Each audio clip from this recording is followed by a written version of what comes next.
ஆசை வைக்கும் எண்ணம் இல்லை, ஆணவத்தில் ஆடி வரும் ஜீவனும் இல்லை. சொந்த பந்தம் யாரும் இல்லை, சூழும் ஜனம் நல்லதில்லை. உன்னை என்று இவ்வுலகில் வல்லதொரு தெய்வம் இல்லை. தடுமாறி திருக்கோயில் வந்தேன் அம்மா, அம்மா ஜெகதீஸ்வரி, உந்தன் குழந்தை என்னை ஆதரி. அம்மா ஜெகதீஸ்வரி, உந்தன் குழந்தை என்னை ஆதரி.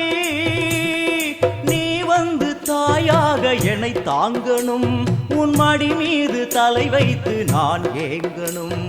சலனங்கள் இல்லாமல் மனம் தூங்கணும், மனம் தூங்கணும், மனம் தூங்கணும்.